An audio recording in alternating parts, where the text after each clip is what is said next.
সুপ্রিয় দর্শক শ্রোতা, আপনারা কেমন আছেন? আর আজকে আমি তালের চমচম বানিয়ে নিচ্ছি।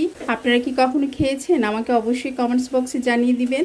আমি একটি কেটে দেখিয়ে দিচ্ছি যে কেমন সুন্দর হয়েছে, কতটা সফট হয়েছে। এই যে দেখতে পাচ্ছেন, ছানার মিষ্টির মতো হয়েছে। আর আমার এই রেসিপিটা যদি ভালো লাগে অবশ্যই লাইক কমেন্ট শেয়ার দিয়ে রাখবেন, সাবস্ক্রাইব করে রাখবেন। চমচমটা বানিয়ে নিতে কি কি লাগছে আমি সবগুলো ইনগ্রেডিয়েন্টসের সাথে আপনাদেরকে পরিচয় করিয়ে দিচ্ছি। প্রথমে অবশ্যই তাল লাগবে, যেহেতু তালের চমচম বানাবো। তারপর লাগছে সুজি, তারপর লাগছে পাউডার মিল্ক, চিনি, তারপর হচ্ছে লিকুইড মিল্ক, নারকেল কুড়ানো লাগবে, তারপর খেজুরের গুড় লাগবে, সামান্য একটু লবণ। সুজিটা এমনভাবে ভেজে নিব আমি যাতে কিছুটা ব্রাউন কালার হয়। তারপরে আমি দিয়ে দিব তালের পিউরিটা। আর এই সুজির চমচমটা খুব সহজে বানিয়ে নেওয়া যায়, খুব একটা ঝামেলা পোহাতে হয় না। চুলার আঁচটা ছোট করে এখন আমি তালের এই পিউরিটা দিয়ে দিব, তবে পুরোটা দিব না, অল্প অল্প করে দিব। সঙ্গে তালের পুরো পিউরিটা দিয়ে দিইনি, কারণ বেশি আর কম হতে পারে, সে কারণে এখন আমি বাকিটা দিয়ে দিচ্ছি। নাড়তে হবে যাতে দলা পেকে না যায়।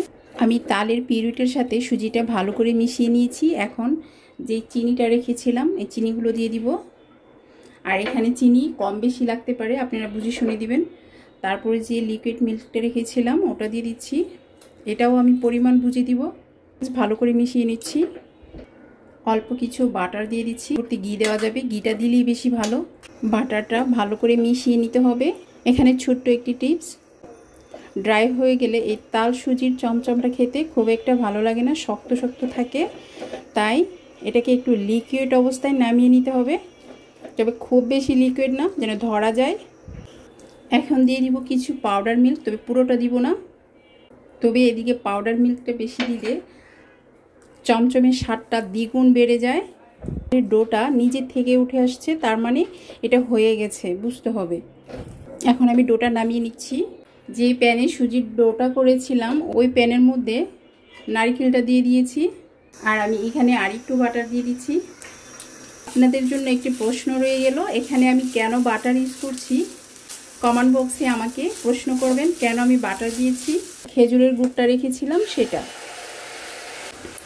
আর এই তালের চমচমটা খুবই সুস্বাদু, এটা করে না খেলে বোঝা যাবে না যে এটা কতটা সুস্বাদু। দেখতে যেমন লোভনীয়, খেতেও কিন্তু অনেক সুস্বাদু। আর অবশ্যই আপনারা বাসায় ট্রাই করে এটা খাবেন এবং পরিবার পরিজনদের সাথে ভাগ করে নেবেন। এখন আমি নারকেলের পুরটা নামিয়ে নিব। আমি পানিটা বসিয়ে দিলাম সিদ্ধ হওয়ার জন্য। ডোটা কতটা যে সফট হয়েছে আমি এটাই দেখিয়ে দিচ্ছি। মুঠের মধ্যে নেওয়া যাবে এরকম অবস্থায় এটাকে নামিয়ে নিতে হবে। আমি ডোটাকে আরেকটু মেখে নিচ্ছি ভালো করে। খুব সুন্দর ডোটা হয়েছে আমার। অল্প অল্প করে ডো নিব আর গোল শেপ দিয়ে লম্বা আকৃতি শেপ দিয়ে নিব। তবে এটার মধ্যে আমি পুর ঢুকিয়ে নিব আগে। এক মুঠে যতটুকু আসছে অতটুকু দিচ্ছি। এভাবে এর মুখটা বন্ধ করে দিতে হবে। চমচমের মুখটা আমি বন্ধ করে দিয়েছি, বেশি কথা বলতে না পারে। এখন আমি এটাকে এভাবে লম্বা আকৃতি শেপ দিয়ে নিব, কারণ চমচম সাধারণত লম্বা আকৃতির হয়ে থাকে। তবে সুন্দর করে শেপটা দিতে হবে। দেখতে পাচ্ছেন এভাবে আমি করে নিব সবগুলো। এই পাশেই রাখছি। আমার ভিউয়ার্সদের উদ্দেশ্যে বলছি, তালের সিজনে যদি এই তালের এই চমচমটা করে না খান তাহলে খুব মিস হয়ে যাবে। খুব সুন্দর হয়েছে না? সবগুলো চমচম রেডি করে নিয়েছি, এখন সিদ্ধ হতে দিব। যথেষ্ট পরিমাণে জায়গা আছে, অনেকগুলো একসাথে হয়ে গেছে। এখন ঢাকনাটা দিয়ে দিব। চমচমগুলো হয়ে গেছে, আমি ওদিকে একটু চাপ দিয়েছিলাম, এই জন্য একটু ক্ষত হয়ে গেছে। এখন এটা ঠান্ডা করে নিব, ঠান্ডা করা ছাড়া ধরা যাবে না। দর্শক শ্রোতা, এখানে ছোট্ট একটি টিপস বলছি। আমি ঠান্ডা হওয়ার পর ওই স্ট্যান্ডটা থেকে উঠিয়েছিলাম, একটাও ভেঙে যায়নি। আর যে এই যে দেখতে পাচ্ছেন এই দুইটা আমি একটু গরম গরম উঠানোর চেষ্টা করেছি, তাই এই দুইটা একটু ভেঙে গেছে, এটা আর এটা। আর বাকি সবগুলো দেখেন কত সুন্দর হয়েছে। পাউডার মিল্কের মধ্যে এগুলো মুড়িয়ে নিব। আর আপনাদের কাছে যদি মাওয়া থাকে তাহলে মাওয়ার মধ্যে মুড়িয়ে নিতে পারবেন। পাউডার মিল্ক নিয়েছি আর এই গড়িয়ে নিব পাউডার মিল্কের পরে একদম চমচমের মতো করে নিব। এভাবে সবগুলো করে নিব। দর্শক শ্রোতা দেখতে পাচ্ছেন কতটা সুন্দর লাগছে এবং ইয়ামি লাগছে। আর আমি একটি কেটে আপনাদেরকে দেখিয়ে দিচ্ছি যে কতটা সুন্দর হয়েছে।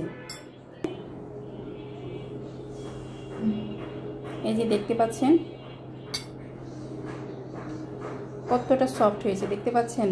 আর হুবহু ছানার মিষ্টির মতো হয়েছে। তাহলে পর্যন্ত আল্লাহ হাফেজ।